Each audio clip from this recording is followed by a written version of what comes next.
English language, like many of the approximately 2,700 spoken and written languages in the world, is composed of a mixture of other linguistic influences. Specifically, the linguistic influences upon English come in the form of how we construct the words that compose our spoken and written language. The three main linguistic models of word construction that constitute the English language are Latinate word construction, Anglo-Saxon word construction, and Greek word construction. Here is the English language in pie chart form. You can see that Latinate word construction constitutes 55% of our language. In other words, a little over 1 out of every 2 words in our language is based upon Latinate word construction. Anglo-Saxon word construction occupies 25%. That is 1 out of every 4 words in our language. However, Anglo-Saxon word construction occupies nearly 100% of words learned through the 3rd grade. Therefore, knowledge of Anglo-Saxon word construction forms a crucial foundation for reading the English language. Greek word construction constitutes 11% of our language. That's approximately 1 out of every 10 words. But please note, the majority of vocabulary words found in science and mathematics are of Greek origin.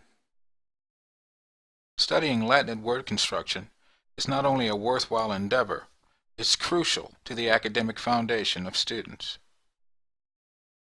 Students will first encounter Latinate word construction approximately in the 4th grade, and they will see it for the rest of their academic career. In order to be successful, students are going to need a background in roots, prefixes, assimilated prefixes, suffixes, and connectives. Latinate word construction may appear in 5 forms: prefix and a root and a suffix, a prefix, a root, and a suffix, a prefix, a root, connective, and a suffix, or a root, connective, and a suffix. Let's briefly look at each of these. An example of a prefix plus a root: we have the prefix re, which means back or again. The root port, which means to carry. Combine them, we get report, which means to carry back.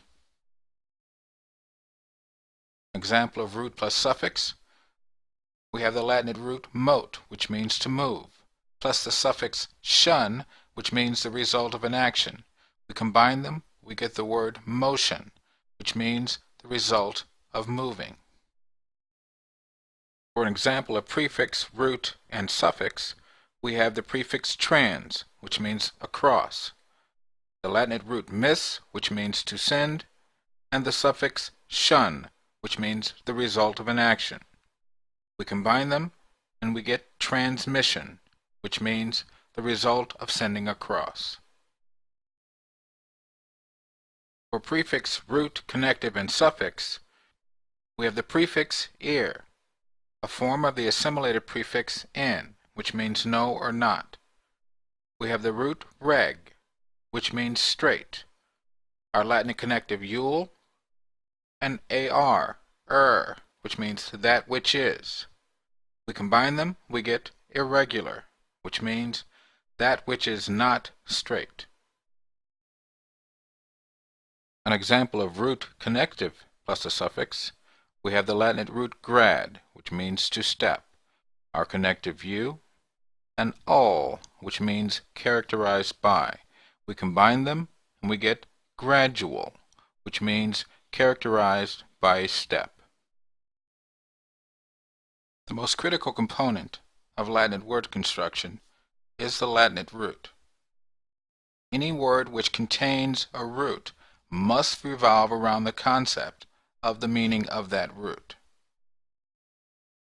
Let's go back to our example, report. The root is port, which means to carry. Any word that contains this root must revolve around the concept of to carry.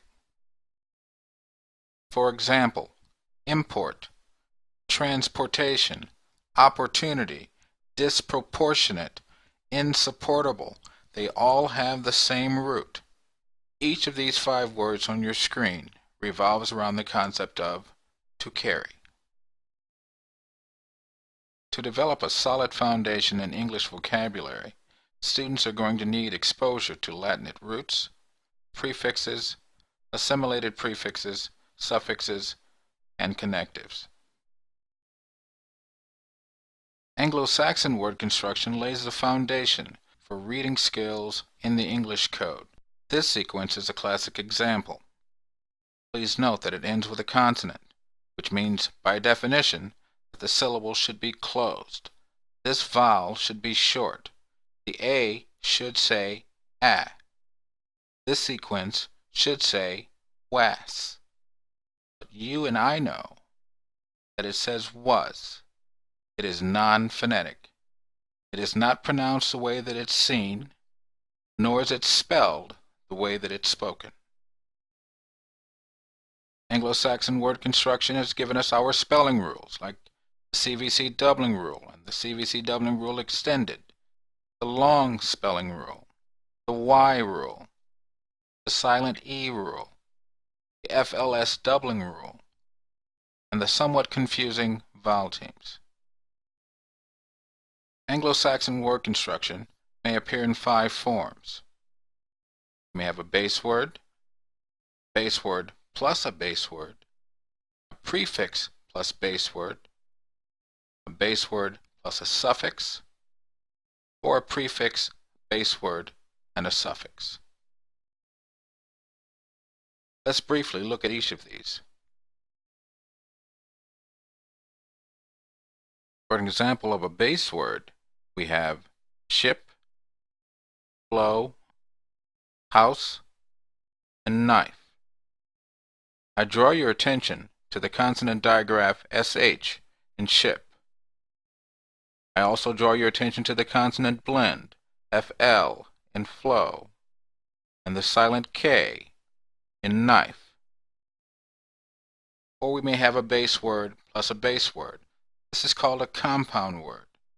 For example, sail and boat equals sailboat, cat and fish equals catfish, or hard and wood equals hardwood.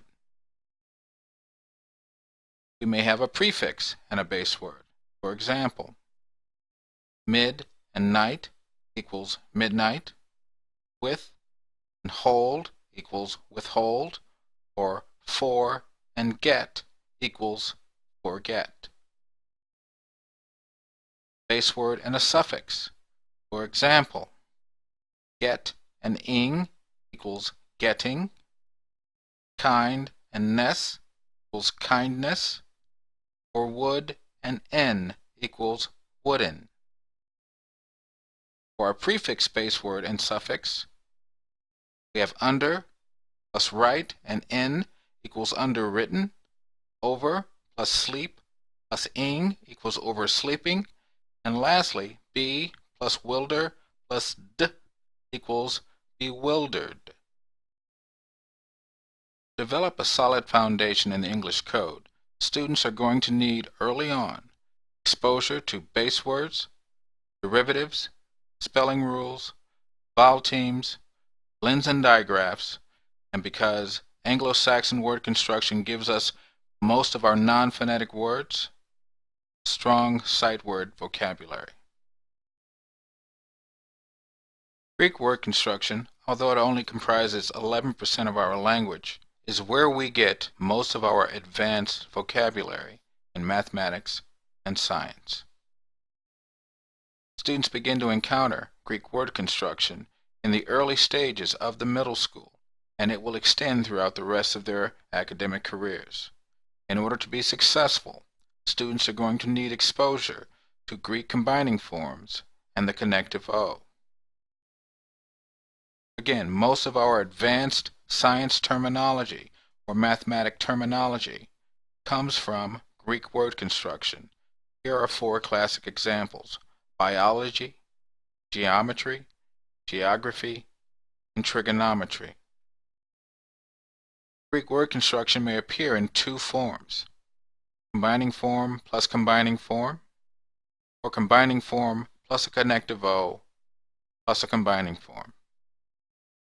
Let's briefly look at each of these. As an example of combining form plus combining form, we have mon, which means one, arc, which means ruler. Combine them, we get monarch, which is a solitary ruler. We have tele, which means distant, scope, which means to see. Combine them, we get telescope. A telescope allows us to see things that are at a distance. We have poly, which means many, and gon, which means angle. We combine them, we get polygon. A polygon is a shape with many angles. For combining form plus connective O plus combining form, we have therm, which means heat, O, and meter, which means measure. Combine them, we get thermometer. A thermometer measures heat. We have mon, which means one, O, and lith, which means stone. We get monolith, which is one giant stone. Or we have orth, which means straight, plus the connective O, plus dox, which means belief. Combine them, we get orthodox, straight beliefs. In order to be successful in the more advanced mathematical and scientific terms, students are going to need exposure to Greek combining forms and the connective O. Clearly, mastering the English code is no small task. In order to successfully accomplish this, students will need the English Code Language Training System.